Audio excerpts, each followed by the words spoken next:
She said, "If you don't like my friend's rude jokes, you can just pay and leave." I said, "Thanks for the option." Then I stood up, took my car keys, and walked out of the restaurant. She thought I was joking until her friends' laughter died when they realized I had just paid for my meal only.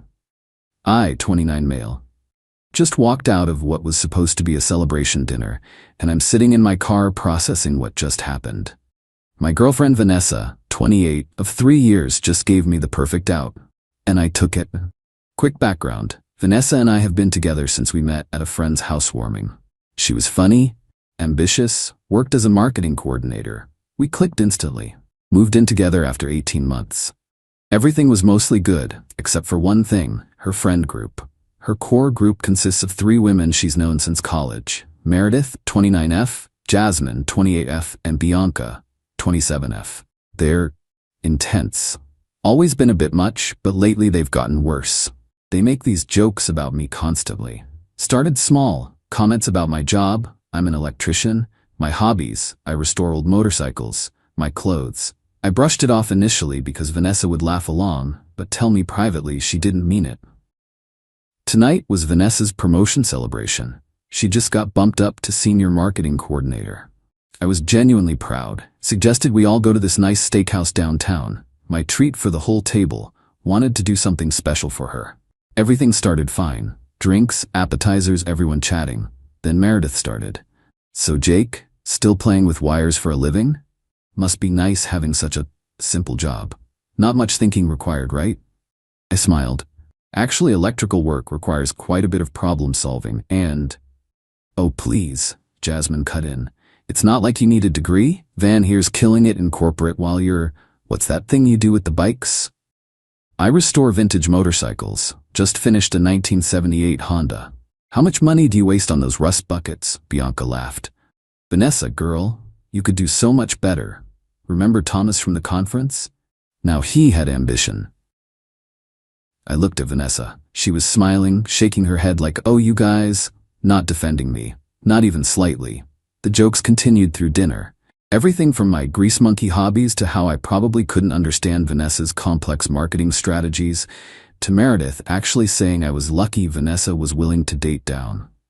The final straw was when Jasmine said, "Honestly, Van, when are you gonna upgrade? Jake's sweet, but come on, you're executive material and he's... well..." I set down my fork. "Vanessa," she sighed. "Jake, they're just joking around." "It doesn't feel like joking." "Oh my God, he's so sensitive," Bianca laughed. "What, gonna cry because we hurt your feelings?"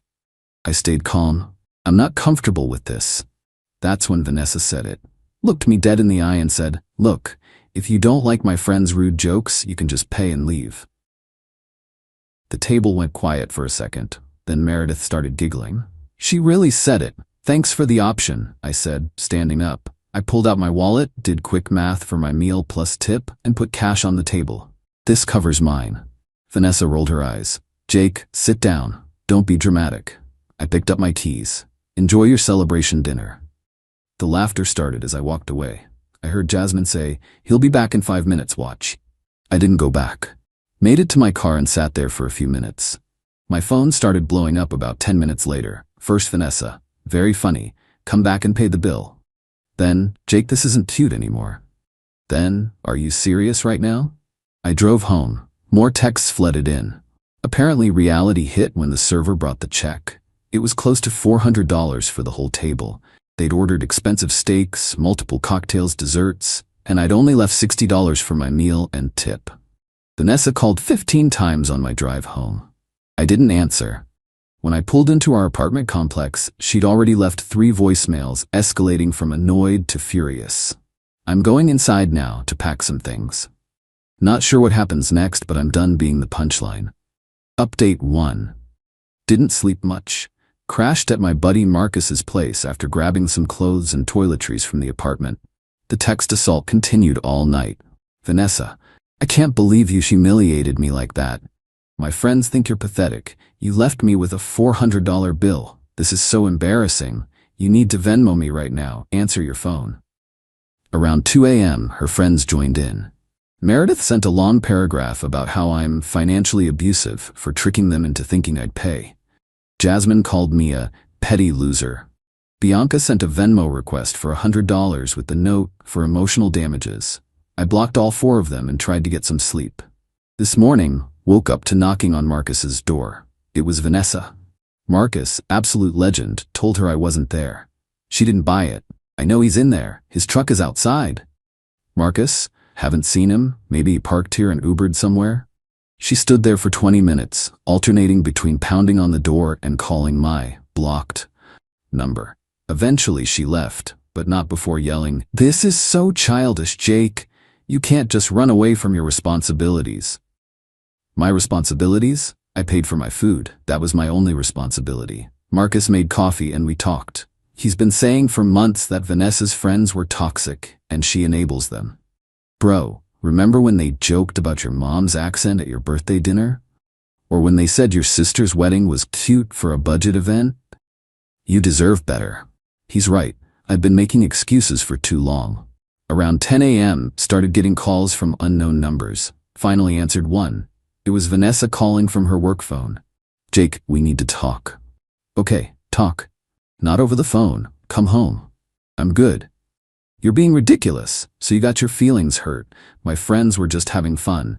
You embarrassed me in front of everyone and stuck me with the bill." "I paid for my meal, Vanessa. You told me I could pay and leave. I took your suggestion. I didn't think you'd actually leave. Who does that?"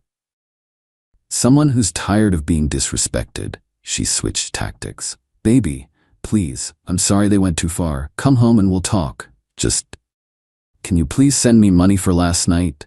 I had to put the whole thing on my credit card." No, you invited us out to celebrate your promotion. Then your friends spent the entire dinner insulting me while you sat there laughing. I'm not paying for that experience. This is insane. You can't just... I hung up. She started calling from other numbers. I stopped answering. But then something interesting happened. Got a text from an unknown number. "Hey, this is Bianca's boyfriend, Terrell. Just wanted to say I heard what happened and good for you, man. They've been talking trash about you for years." Bianca showed me the texts and honestly, you did the right thing. They're all at Vanessa's place right now, plotting some kind of revenge. Just thought you should know. Revenge? For what? For not being their personal ATM? Going to lay low at Marcus's for a few more days while I figure out next steps. The lease is in both our names, but I pay majority of rent, naturally. Going to need to deal with that soon. What kills me is not once has Vanessa actually apologized for her friend's behavior or acknowledged how messed up it was. It's all about the money and her embarrassment. Update 2. Well, the revenge materialized. It's both pathetic and infuriating. First, some good news. Went by the apartment while Vanessa was at work to grab more stuff. Found a notice on the door, noise complaint from Monday night. Apparently her strategy session with the Mean Girls Club got loud enough that multiple neighbors complained. That's going on our rental record. Great. Inside, the place was a disaster. Wine bottles everywhere, food containers on the counter, my PlayStation mysteriously missing. Found it hidden in her closet later. But the real kicker? She'd gone through my toolbox and sold several of my specialty electrical tools on Facebook Marketplace. Found the listings through a mutual friend. My Klein voltage tester kit 300s, Fluke multimeter, $400, and several other pieces, all priced to sell fast. I screenshot everything. Then I noticed something else. She'd been in my project room. The 1978 Honda CB750 I've been restoring. She'd listed it on Craigslist. Mechanic special, needs work, $2,000 OBO, must go ASAP. That bike is worth at least $6 in its current state, probably $10K when I'm done. And it's not even hers to sell. I called the police non-emergency line, explained the situation. They said since we live together, it's complicated, but selling someone else's property without permission is theft. They suggested I document everything and file a report. While I was taking photos, got a text from my landlord. "Jake, need to talk to you about the lease. Vanessa called saying you abandoned the apartment and she wants you off the lease. Also received noise complaint. Please call me." Called him immediately. "Mr. Chen's been my landlord for 3 years. Good guy." Explained the situation. "She says you moved out and won't pay rent anymore." I've been gone 3 days because of a domestic situation. I'm not abandoning anything. In fact, I'm in the apartment right now. She made it sound like you'd been gone for weeks. Look, between you and me, I'd rather keep you as a tenant. You've never been late on rent. Never had complaints until now. If you want to take over the lease solo, I'm open to that. What about her? She'd need to agree to be removed, or you'd both need to break the lease. But Jake, that noise complaint is a problem. One more and I'll have grounds for eviction. Interesting. After documenting everything, I removed my bike from the apartment, took it to Marcus's garage. Also grabbed all my valuable tools that hadn't been sold yet. Left anything we'd bought together, took only what was mine before the relationship. That evening, Vanessa came home to find me loading the last box into my truck. What are you doing? Moving my things to a safe location since you're selling them without my permission. I needed money to pay for that dinner you walked out on. So you stole my tools. It's not stealing. We live together. What's yours is mine. That's not how anything works, Vanessa. She stood there in her work clothes, arms crossed. Behind her, I could see Meredith's car pulling up. Of course, you're not seriously ending our relationship over one dinner. It's not about one dinner. It's about 3 years of your friends disrespecting me while you enabled them. It's about you literally telling me to leave if I didn't like it. It's about you stealing from me when I took you at your word. Meredith got out of her car. Oh good, the loser's here. Jake, you owe Vanessa $400. I kept loading my truck. No, I don't. Yes, you do. You invited everyone out, and then paid for my portion when I was told to leave, which I did. Meredith looked at Vanessa. I told you he was too proud. Blue-collar guys always have fragile egos. I laughed. Actually laughed. My ego's fine. My boundaries are just finally clear. Loaded the last box, closed the truck. Vanessa grabbed my arm. Jake, please, let's talk about this. We are talking. I'm telling you I'm done. I'll deal with the lease this week. I suggest you find a roommate. Maybe one of your friends, since they're so successful and ambitious. You're really throwing away 3 years? No. You did that. I'm just refusing to subsidize it anymore. Drove away with them both staring. Felt like a weight had been lifted. That night she tried calling from various numbers again. Finally left a voicemail. You're right, okay? My friends were out of line, but you didn't have to be so cruel about it. Please come home. We can work this out. I love you. Too little, too late. Final update time for the conclusion of this ridiculous saga. After I moved my stuff out, filed a police report for the stolen tools. With the screenshots of her Facebook Marketplace posts and my receipts, it was pretty straightforward. The officer said they'd follow up with her. Met with Mr. Chen about the lease. Vanessa refused to be removed, thinking she had leverage. She didn't realize I'd been documenting everything. See, turns out selling stolen goods online leaves quite a trail. Also turns out that when you have 3 noise complaints in 2 weeks, yeah, she kept having her friends over for support, violate the lease terms about unauthorized sales of another tenant's property, and harass other tenants. She'd been bothering Marcus asking where I was. The landlord has options. Mr. Chen served her with a cure or quit notice. She had 3 days to remedy the lease violations or face eviction proceedings. Suddenly, she was very interested in being removed from the lease. But here's where it gets beautiful. Remember Terrell, Bianca's boyfriend? He reached out again. Turns out he was sick of Bianca's behavior too. The final straw? She'd been making fun of him to Vanessa and the others, calling him practice boyfriend until she found someone better. He dumped her and moved out of their shared place the same week. Then the dominoes started falling. Without Terrell paying half her rent, Bianca couldn't afford her apartment. She tried moving in with Vanessa, but remember that cure or quit notice? Having unauthorized occupants would violate it. Jasmine's situation imploded when her boyfriend saw the texts she'd sent me demanding money. He realized if she was this entitled with me, what was she like with him? They're on a break now. Meredith, the ringleader, lost her job, not because of this drama, but because she'd been spending work hours on social media talking trash about various people, including coworkers. HR finally had enough. Without a job, she couldn't keep up with her lifestyle. Meanwhile, I found a great 1-bedroom apartment closer to work.